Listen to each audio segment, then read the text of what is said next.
नमः सिद्धेभ्यः।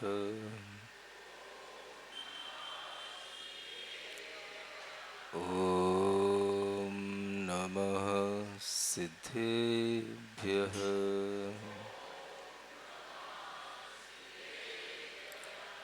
ॐ नमः सिद्धेभ्यः।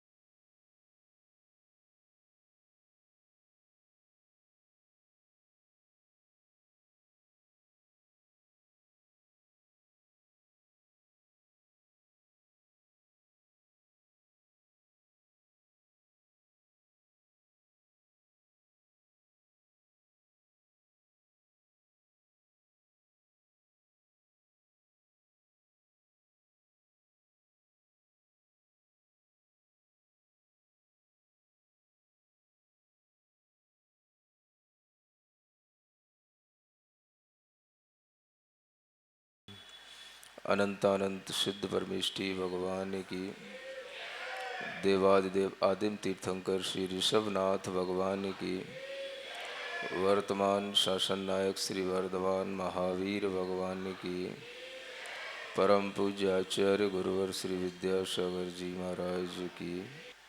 नई छेड़ाला का मंगलाचरण श्रवण करने के बाद द्वितीय ढाल में 12वें छंद में सम्यक दृष्टि जीव का उदाहरण देकर के निशंकित अंग को अंजन चोर के माध्यम से आपको पिछले दिनों में बताया गया है। आज दूसरा अंग प्रारंभ होता है जिसे कहते हैं निकांक्षित अंग। क्या बोलते हैं? निष्कांक्षित अंग, निकांक्ष भाव। अब इस भाव के साथ जब आप धर्म करेंगे और जो कुछ भी कर्म करेंगे वो आपके लिए धर्म बनता चला जाएगा। यह भाव जब मन में आ जाएगा तो ही आगे चल कर के आपका व्रतों का धारण करना भी सार्थक बनता चला जाएगा। तो आपके लिए ये चीज बहुत जरूरी है कि हम निकांक्ष होकर के धर्म करें।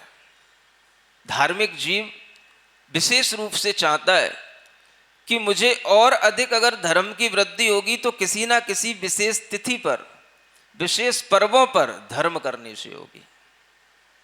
यह आपका वर्षा योग चल रहा है और आगे आने वाले समय में कौन सी तिथि आ रही है? कोई विशेष वार आ रहा है? मोक्ष सप्तमी, भगवान पार्श्वनाथ का मोक्ष दिवस सबसे बड़ा दिवस माना गया, इसलिए उस सप्तमी को मुकुट सप्तमी का नाम दिया गया। क्या बोलते हैं? भगवान तो सभी मोक्ष गए, लेकिन सबकी सप्तमी और सबकी 14 मुकुट सप्तमी नहीं बनी। किनकी बनी? पार्श्वनाथ भगवान की बनी। वह भगवान की मुकुट सप्तमी माने भगवान सबसे अच्छी तिथि में मोक्ष गए और वह तिथि सबसे ज्यादा श्रेष्ठ तिथि। उस तिथि में किया गया धर्म भाव और अधिक धर्म फल को देने वाला होता है। यह विचार भी धर्मात्मा जीव करता है। सुन रहे हो? सामान्य दिनों में और विशेष दिनों में वह अगर फर्क देखता है तो इसी रूप में देखता है। सोमवार रविवार में नहीं देखता। वो क्या देखता है? किन तिथियों में तीर्थंकर मोक्ष गए, किन तिथियों में 10 लक्षण पर्व, अनादि पर्व आते हैं, किन तिथियों में नंदीश्वर पर्व आते हैं। उन तिथि विशेष में वह विशेष धर्म करने के लिए अपना मन बनाता है। और उसी धर्म को बताने के लिए आपके सामने निकांक्षित अंग में प्रसिद्ध एक दूसरा उदाहरण आपके सामने आता है। किसका नाम? निकांक्षित अंग में एक कन्या है जिसका नाम है अनंतमती। क्या नाम है? वह कन्या प्रसिद्ध हुई। आचार्य समंतभद्र महाराज ने उस कन्या का नाम धर्म ग्रंथों में लिखा, नीकांच बनी विस विषय जान, समदृष्टि अनंत मति बखान। यह नई छैडाला की पंक्तियां सुन रहे हैं आप। कौन सी छैडाला? हाँ, पता है आपको नई छैडाला भी बन चुकी है? कभी पढ़ी है आप लोगों ने? पढ़ने के लिए तैयार रहना। तो उस छैडाला में इसीलिए ये दृष्टांत दिए गए क्योंकि आचार्य समंतभद्र महाराज का अगर हम सम्यक दर्शन ग्रहण करेंगे तो ही हम सम्यक दृष्टि बन पाएंगे। उनने जो सम्यक दर्शन की विधि बताई है वो ही हमारे काम की है, बाकी और कोई विधियां हमारे काम की नहीं है जो आपको सम्यक दर्शन के नाम पर ठगी जाती हैं। सुन रहे हो? सम्यक दर्शन का संबंध आत्मा के इन निशंकित निकांक्षित आदि भावों से है, और आचार्य महाराज ने इन्हीं को प्रतिष्ठित करने के लिए एक एक अंग में प्रसिद्ध एक एक व्यक्ति का उदाहरण दिया। तो आचार्य समंतभद्र महाराज ने कहा, निकांक्षित अंग में कौन प्रसिद्ध है? अनंतमती। कहाँ की थी ये अनंतमती? तो इसकी कहानी पढ़ना। चंपापुर की थी ये। कहाँ की थी? हाँ, चंपापुर के राजा की पुत्री है, और वह राजा रानी नंदीश्वर के पर्व में एक बार मुनि महाराज के पास पहुंचते हैं अपनी कन्या को साथ में लेकर के, और वहां पहुंच करके मुनि महाराज से निवेदन करके धर्म देशना सुनते हैं, पर्व का महत्व समझते हैं, और मुनि महाराज उन्हें समझाते हैं कि इन पर्व के दिनों में नंदीश्वर की पूजा करो, नंदीश्वर द्वीप की 8 दिनों तक आराधना करो, नंदीश्वर के जिनालय और जिनबिंबों की उपासना करो, और साथ में पूर्ण रूप से सदाचार का पालन करो। व्यसनों से रहित होकर जितना आपके लिए शील व्रतों को धारण करते बने, उन व्रतों के साथ में इस नंदीश्वर के पर्वों की आराधना करो, तुम्हें उत्कृष्ट फल की प्राप्ति होगी। ऐसा मुनि महाराज से उपदेश सुन रहे हैं। कौन? वह चंपापुर के राजा रानी अपनी कन्या को साथ में लिए हुए, और उपदेश सुनने के बाद उनके मन में भाव आ जाता है। तो वह कहते हैं कि हे मुनिराज, मैं आपके समक्ष इन नंदीश्वर के पर्व की व्रत लेता हूँ, और 8 दिन के लिए ब्रह्मचर्य व्रत को धारण करने का भी संकल्प लेता हूँ। सुन रहे हो? जब ये बात राजा कर रहा था तो उसी समय पर उनकी कन्या अनंतमती भी उनके पास में बैठी थी, है ना? तो अनंतमती को देख करके उस अनंतमती के मन में भी ये भाव आ गया कि मैं भी मुनि महाराज से कोई व्रत ले लूं। तो उसने क्या किया? उसने भी मुनि महाराज से व्रत ले लिया, और उसने ये नहीं सुना कि मेरे माता पिता ने 8 दिन भी बोला है, उसे तो ये सुनाई दिया कि माता पिता ने ब्रह्मचर्य का व्रत लिया है। तो उसने अपने मन में धारण कर लिया कि मैं भी शील व्रत को अंगीकार करती हूं, और मैं भी ब्रह्मचर्य व्रत को धारण करती हूं। किसकी कन्या ने? आपकी कन्या ने नहीं? हाँ, आपकी कन्या होगी तो आप सिर पटक पटक के रो रो करके प्राण दे दोगे, है ना? कोई दूसरे की कन्या हो तो ताली बजाने में मजा भी आता है, अपनी कन्या नहीं होनी चाहिए, है? यह भाव हर व्यक्ति का रहता है। और उस समय पर उस अनंतमती ने वह व्रत ले लिया। माता पिता भी समझ नहीं पाए कि इसने क्या व्रत ले लिया, और वह व्रत लेकर के आ गई। छोटी थी, धीरे धीरे बड़ी भी हुई, और बड़ी होने के बाद में जब उसका यौवन चरम पर आया, वह अपने ही आंगन में खेल रही थी, झूला झूल रही थी, और वहाँ से कोई एक विद्याधर जैसा मनुष्य निकलता है, जो उसके रूप पर मोहित हो जाता है और यह देख करके कि इस कन्या को अगर मैं राजा से मांगूंगा तो ये तो कभी मिलेगी नहीं, अपनी विद्या के प्रयोग से इसको अपने हरण कर लेता हूं। और ऐसा सोच करके वह विद्याधर राजकुमार उसको उठा लेता है। वह चिल्लाती है, रोती है, लेकिन वहां पर कोई भी विद्याधरों से लड़ने की हिम्मत नहीं रख सकता, विद्याधरों को रोक नहीं सकता। वो तो विमान में लेकर के उसको चलते बना। सुन रहे हो? ये वैसा ही हुआ जैसा रावण ने किया। देखो, पंचम काल में कुछ सुविधाएं भी हैं, कुछ दुविधाएं भी हैं। क्या सुन रहे हो? आप कहते हो पंचम काल में महाराज देवलोग नहीं आते। अच्छी बात है, नहीं आते। सुन रहे हो? क्योंकि देव आएंगे तो विद्याधर भी आएंगे, और विद्याधर आते होते तो कहीं भी आपके घरों से कन्या उठा उठा के ले जाते। तो आप इसको बुरा मत मानो कि पंचम काल में देव नहीं आते, कि विद्याधर नहीं आते। बहुत अच्छी बात है, कम से कम अपन सुखी तो हैं। क्या सुन रहे हो? पंचम काल में विद्याधर भी यहां नहीं आते, देव भी नहीं आते। बहुत अच्छी बात है, अपने को किसी की जरूरत नहीं है, क्योंकि सम्यक दृष्टि जीव को न देवों की जरूरत होती है न विद्याधरों की जरूरत होती है। उसे तो केवल तीर्थंकर की भक्ति की जरूरत होती है और किसी चीज की जरूरत नहीं होती। तो ये भी एक अच्छा कार्य है, समय है। आप इस पंचम काल को बुरा ना समझें। कोई काल में जितनी अच्छाइयां होती हैं उतनी बुराइयां भी होती हैं। बड़े व्यक्ति के पास में अगर धन ज्यादा होता है तो उतना ही ज्यादा धन का नाश होने के चांस भी रहते हैं। सुन रहे हो? हर चीज के साथ में जितनी उत्कृष्टताएं या अच्छाइयां जुड़ी रहती हैं, उसके साथ उतनी बुराइयां भी जुड़ी रहती हैं।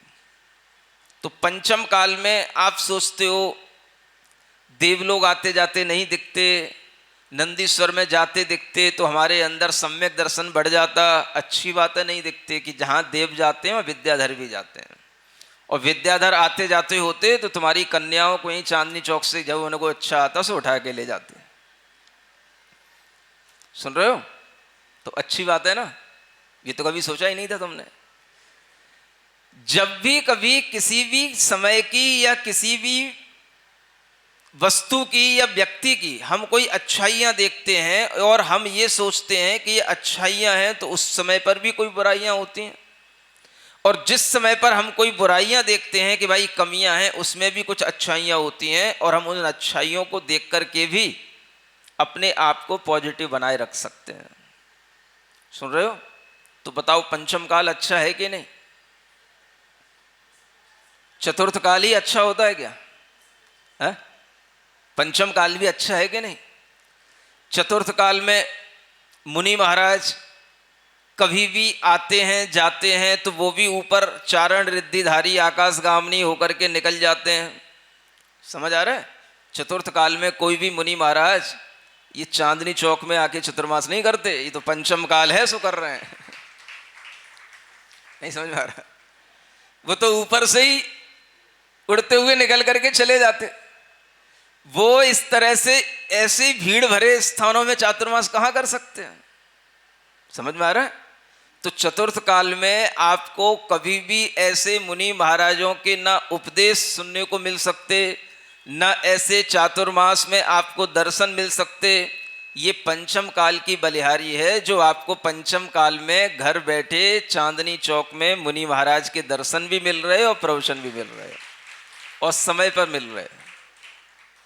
नहीं समझ में आया? जब लोग धर्म का काल रहता है तो अपने अपने समय पर अपनी अपनी सुविधा देख करके महाराज के पास पहुंच जाते हैं। और मुनि महाराज भी जब जिसकी योग्यता देखते हैं उसके सामने कुछ बोल देते हैं, और जिसकी योग्यता नहीं देखते उससे कुछ बोलते नहीं। सुन रहे हो? ये कहाँ होता? चतुर्थ काल में। और पंचम काल में क्या अच्छाई है? मुनि महाराज किसी की कोई योग्यता नहीं देखते, जो भी सामने आके बैठ गया उसको धर्म की बात सुनाने लग जाते हैं। लेकिन समय निश्चित करके, दिन भर नहीं। सुन रहे हो? तो अच्छी बात है कि नहीं? पंचम काल में भी कुछ खासियत है कि नहीं? बोलो, पंचम काल भी अच्छा है कि नहीं? तो रोना नहीं अब कि चतुर्थ काल नहीं चल रहा है, कि चौथे काल में जैसा होता था वैसा नहीं हो रहा है। अरे भाई, उससे लाख गुना अच्छा हो रहा है। चौथे काल में क्या होता है? मंदिरों में चौथे काल में इतनी उपस्थितियां कभी नहीं हो सकती जितनी पंचम काल में आपको दिखाई दे रही हैं। समझ आ रहा है?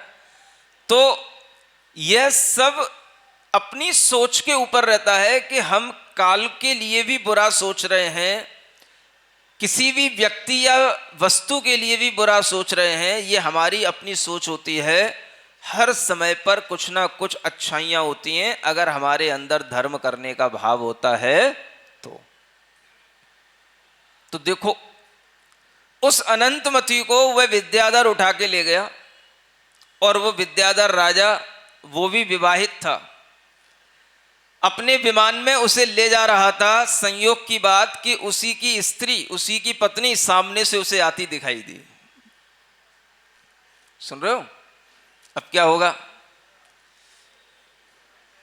आप अगर किसी को अपनी बाइक पे बिठा के ले जा रहे हो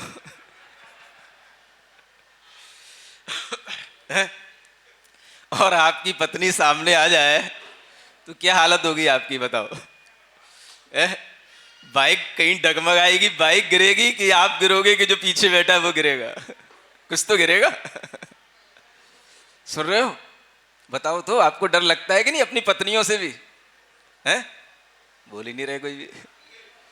सबको अपनी पत्नी से इतना डर तो लगता है ना कि उसके सामने हम किसी दूसरे को अपनी बाइक पे लेकर के नहीं जा सकते। सुन रहे हो ना? इतना तो उसका कमांड है कि नहीं? बोलो तो। अरे भाई, ये अच्छी बात है। अगर इतना कमांड बना रहेगा तभी आपके लिए वह स्वदार संतोष नाम का व्रत पलेगा। ये कमांडिंग उसको आपके व्रत पालने के लिए है। समझ में आ रहा है? अगर ये उसकी कमांडिंग बनी रहेगी तो आप कभी दूसरी स्त्री के लिए विचार नहीं करोगे। वह राजा जब देखता है कि सामने मेरी स्त्री आ रही है अपने विमान में, सुन रहे हो? पहले भी सबके पास अलग अलग विमान होते थे, जैसे आज सबकी अलग अलग कारें होती हैं ना, ऐसे विद्याधरों के अपने अपने राजा के अलग विमान है, रानियों के अलग विमान है, बच्चों के अलग विमान है। ये सब पुरानी परंपरा चली आ रही है ना? अब वह सामने देखा तो उसके तो हक्के बक्के छूट गए। ये सामने कैसे आ गई अचानक से? और मेरे साथ जो दूसरी कन्या है, अब इससे मैं क्या कहूँगा? ये क्या सोचेगी? ये मेरे लिए क्या कलंक लगा देगी, या मुझे छोड़ करके चली जाएगी? ये अब कैसे मैं इससे बचूं? ऐसा विचार करते करते उस विद्याधर के मन में आया कि इस कन्या को यहीं छोड़ देता हूं। सुन रहे हो? और उसने उस कन्या को जाते समय जो रास्ते में जंगल पड़ रहा था, उस जंगल में ही उसको छोड़ दिया। ऊपर से ऐसे टपका नहीं दिया। हाँ, एक विद्या होती है जिसको पर्णलग्भी विद्या कहते हैं, जिसमें पत्ते के समान वह जीव हल्का हो जाता है। समझ आ रहा? तो ऐसे बिल्कुल हल्की होकर के वह उस जंगल में पहुंच गई और वह अकेली रह गई। वह विद्याधर उड़ करके अपनी रानी के साथ चला गया। उसने जो अपनी रानी को समझाया हो वो अलग बात है। अब कहानी अटक गई कि ये अनंतमती का इस जंगल में क्या होगा। अब जंगल में वह अकेली परेशान होने लगी, भटकने लग गई। अब उसके पास में कुछ नहीं, बस क्या है? धम्मम शरणम पव्वज्जामि। क्या है उसके पास? और कौन सा धर्म? कोई दूसरा धर्म नहीं, नहीं, जो उसने अपने मन में धर्म ले रखा था। कौन सा? अपने शील व्रतों के पालन करने का जो उसने संकल्प ले रखा था, वही धर्म उसके पास है। बाकी अब उसके पास ना उसके पिता का कोई साधन है, ना कोई उसके पिता के रक्षा करने वाले कोई भी सिपाही हैं, ना कोई भी उसके कोई भी मित्र आदि हैं। अब वो अकेली है, लेकिन अकेली होते हुए भी उसके पास क्या है? अब उसे अपने धर्म की रक्षा करना ये उसका सबसे बड़ा दायित्व बन गया है। जंगल में है, इधर उधर भटकने के बाद में उसे एक भील राजा का दर्शन हुआ। अब जंगलों में कौन दिखाई देगा? इधर उधर चलने के बाद, घूमने के बाद जंगलों में शिकार करने आते हैं भील जाति के लोग होते हैं, वह भीलों का राजा उधर निकलते हुए उसे दिखाई दे गया। और उसने जब उस कन्या को देखा तो पहले तो उसने सोचा कि ये कन्या असहाय है, चलो इसकी सहायता करते हुए इसे अपने लिए घर पर ले चलते हैं, फिर बाद में इसे रास्ता दिखा करके छोड़ देंगे। और वह उसे घर पर ले गया, लेकिन घर पर ले जाने के बाद में उसकी नीयत में फर्क आ गया। क्या फर्क आ गया?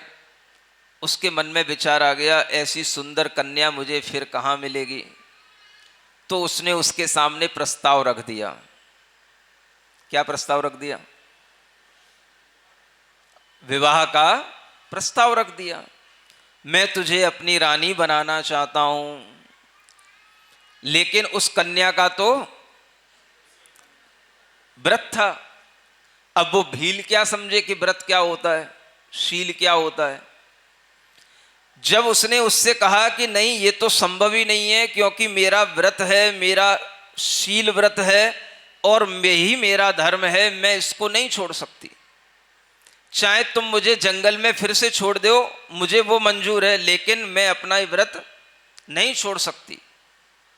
तो वह भील राजा के मन में यह बात सुनने के बाद में भी उसके विचारों में नहीं आई कि हमें इसके व्रतों से इसे दूर नहीं करना चाहिए, क्योंकि भील तो भील ही होता है, उससे किसी के नियमों से, किसी के व्रतों से क्या प्रयोजन।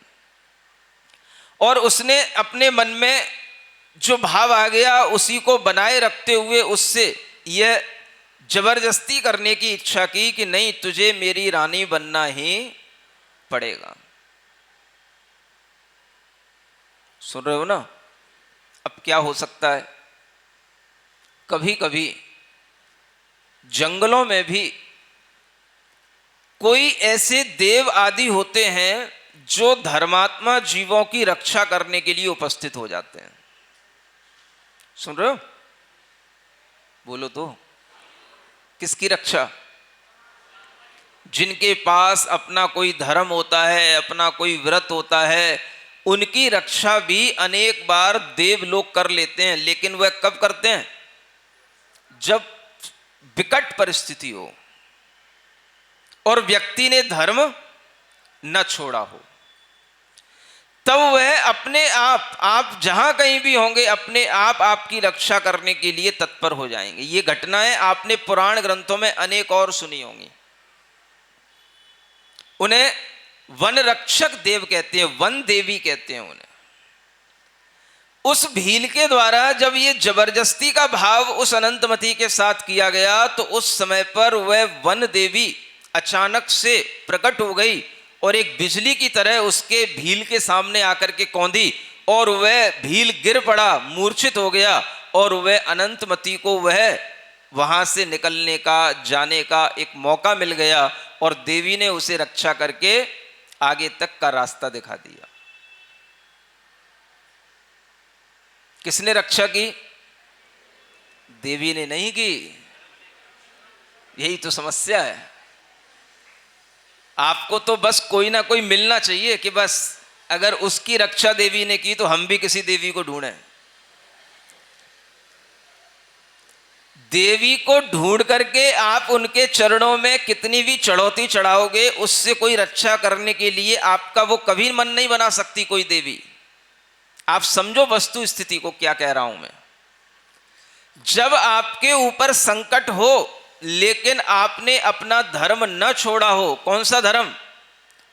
जो आपने व्रत लिया हो वो धर्म, जो निर्ग्रंथ मुनियों की आपने शरण में कोई संकल्प लिया हो वो धर्म, अथवा जिनेंद्र भगवान की आराधना करने वाला डमोकार मंत्र का धर्म अगर आपके पास में है, तो कोई भी देवी कोई भी देव आपकी रक्षा करने कहीं पर भी आ सकता है, आपको उसके पास जाने की जरूरत नहीं है।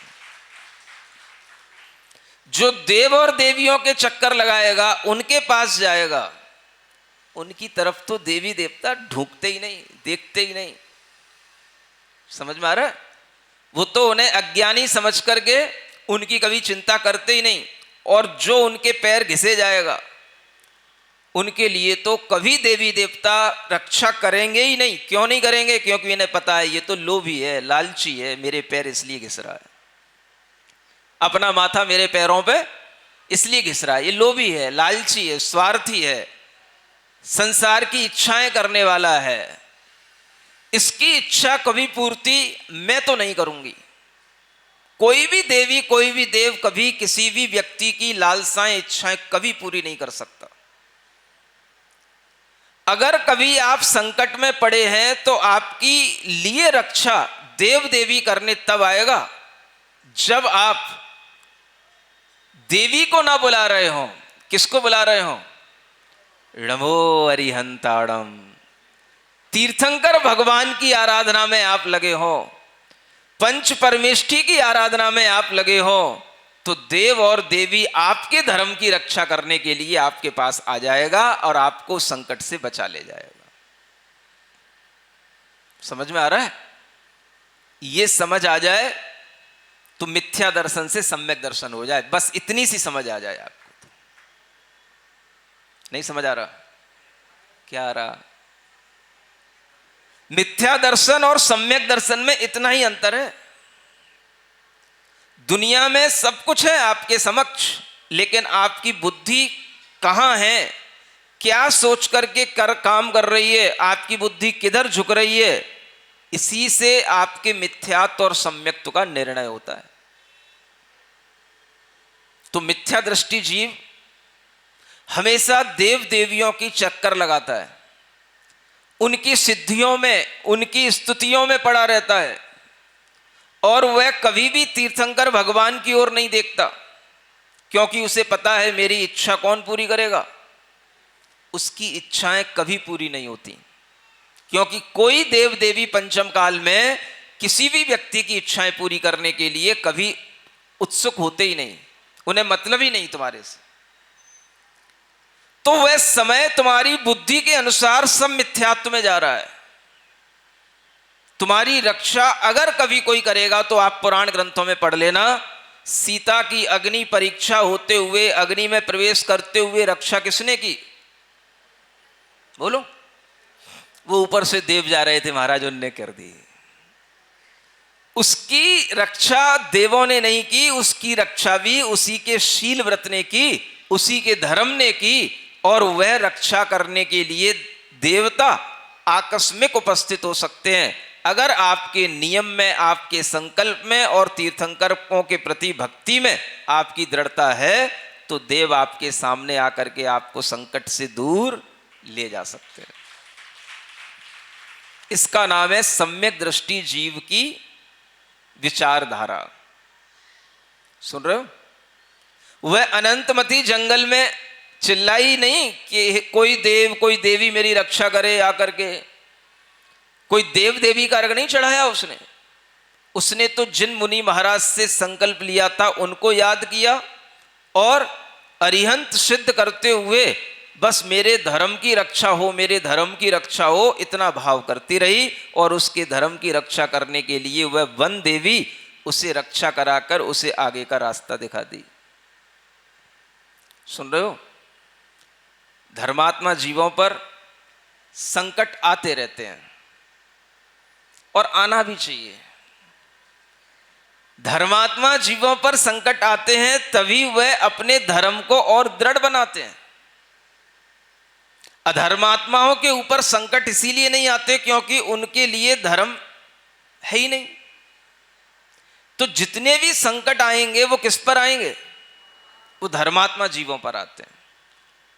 उससे वह अपने धर्म को और दृढ़ बनाते हैं, और जो धर्म को दृढ़ बनाते हुए उन संकटों से विचलित नहीं होता, वही धीरे धीरे ऐसे सम्यक्त को ग्रहण करते हुए मोक्ष मार्ग पर चलते हुए मोक्ष को प्राप्त कर लेता है। इसलिए संकटों से सम्यक दृष्टि जीव घबराता नहीं है। क्या सुन रहे हो? विपत्तियों से धर्मात्मा जीव घबराता नहीं है। वह उन विपत्तियों में और अधिक धर्म करते हुए उन विपत्तियों का सामना करता है। अब भील से तो बच गई, सुन रहे हो? अब कहां पहुंची? चलते चलते वह जंगल से तो बाहर निकल गई, और जंगल से बाहर निकली तो उसे एक सेठ मिल गए। वह सेठ के पास पहुंच गई। अभी शरण नहीं मिली, अभी उसको, अभी भटक रही है। सेठ के पास पहुंची तो सेठ को देख करके भी, उसके राज वैभव जैसे उसके रूप को देख करके भी उसने सोचा कि चलो यह मेरी रक्षा करने के लिए मुझे कोई आश्रय मिल जाएगा। तो वह सेठ के कहने से सेठ के घर पर चली गई। कुछ दिन तक सेठ ने उसको अच्छे से रखा, और फिर कुछ दिनों के बाद उस सेठ की नीयत में भी फर्क आ गया। सुन रहे हो? ये एक ऐसी चीज है कि अगर किसी का धर्म है तो उस धर्म का साथ देने वाला भी व्यक्ति वही होगा जो धर्मात्मा हो। धर्मात्मा व्यक्ति का साथ दे सकता है, अधर्मात्मा व्यक्ति के साथ में बहुत दिनों तक रह नहीं सकता, उसकी नीयत में फर्क आ ही जाएगा। तो सेठ की भी नीयत में फर्क कुछ दिनों बाद आ गया। अब जब उसे यह ज्ञात हुआ तो उसने कहा, सेठ जी आप ये क्या सोच रहे हो? मैं तो आपको पिता तुल्य मान रही थी, और आप मेरे समक्ष ये कैसा भाव रख रहे हो? जब उसने इस तरह से सेठ जी से कहा तो सेठ जी को लगा कि हम सही नहीं कर रहे, लेकिन हम इसको अब अपने भावों के साथ में इसके साथ रह भी नहीं सकते, और इसको अपने घर में रख भी नहीं सकते, क्योंकि हम अपने भावों को रोक भी नहीं पा रहे और हम इसकी रक्षा भी नहीं कर सकते। तो उस सेठ ने उसे एक वेश्या के लिए दे दिया। सुन रहे हो? देखो, आपत्तियां एकदम से समाप्त नहीं होती। एक बार अगर कोई संकटों में रक्षा कर भी दे तो उससे कोई जिंदगी भर की रक्षा नहीं हो जाती। धीरे धीरे धर्म की वृद्धि होते हुए वह रक्षा किसी ना किसी तरह से होगी, लेकिन जरूरी नहीं कि जैसे एक बार रक्षा हो गई तो हमारी हमेशा उसी तरह से होती आए। अब सेठ ने उसको कहां पहुंचा दिया? यूं कह लो कि उसने अपनी गुस्सा निकाल ली। नहीं समझ में आया? क्योंकि सेठ है, उसकी अपनी एक मर्यादाएं हैं, उसका अपना परिवार है। अब उसको अपने घर में रख करके अगर वो मान जाती तो शादी कर लेता तो फिर भी चल जाता। अब वो शादी करने को तैयार नहीं है तो जबरदस्ती रखेगा तो सेठ की मर्यादा में फर्क आएगा। तो सेठ को भीतर से इन सब बातों पे गुस्सा आया, तो उसने गुस्सा निकाल लिया। और गुस्सा निकालने के लिए क्या किया? उसके साथ ज्यादा बुरा तो कर नहीं सकता था, उसको वेश्या के घर में पहुंचा दिया, वेश्या के हाथों बेच दिया उसको। उस अनंतमती ने धर्म करके अपने लिए आफत मोल ले ली कि वो आफतों से बच रही है। क्या कर रही है? आपको तो ये लग रहा होगा ना, धर्म करके आफत मोल ले ली। अच्छा होता वो वहीं भील की रानी बन जाती, अच्छा होता वो सेठ की रानी बन जाती। क्या दिक्कत थी भाई सेठ की रानी बनने में? जिंदगी भर सुख से रहती। इधर उधर भटक करके अब उसे क्या मिल रहा है? पढ़े लिखे लोग ऐसा सोचते हैं। सुन रहे हो? बोलो तो। हाँ, क्या मिल रहा है भटक करके इधर उधर परेशान होकर के? क्या मिल रहा है? हमारे लिए भी सोच सकते हैं तो उस कन्या के लिए सोचने में क्या बात है? नहीं समझ में आ रहा? हाँ, तो इस तरह की सोच रखने वाले भी लोग होते हैं जिन्हें धर्म के ऊपर विश्वास नहीं होता। वो इस तरह की भी अपनी सोच रखते हैं। लेकिन धर्मात्मा जीव कैसा होता है? आचार्य समंतभद्र जैसे उद्भट विद्वान, न्याय के प्रकांड ज्ञाता किन व्यक्तियों का स्मरण करते हैं, ये अपने आप में एक बहुत बड़ी चीज है। और वह ऐसे लोगों की नाम नहीं लेते जो ऐसी सोच रखते हैं। वो क्यों भटक रही है? सेठ की सेठानी बन जाती, जिंदगी भर सेठ के साथ रहती, जीवन आराम से बीतता, धर्म भी करते रहती। धर्म क्या होता है तुम्हारी दृष्टि में? तो बस उदक चंदन तंदुल, बस उसी का नाम धर्म है। इससे ज्यादा तुमने कभी धर्म सीखा ही नहीं, कभी कुछ नहीं सुन रहे हो। तो बस तुम्हारी दृष्टि में ये है। लेकिन आचार्य समंतभद्र महाराज ऐसे लोगों का कभी कोई नाम नहीं लेते। उनने नाम लिया तो किसका? अनंतमती का नाम लिया। कुछ तो खूबी होगी उसमें, सुन रहे हो? वो खूबी आज पूरी नहीं हो सकती।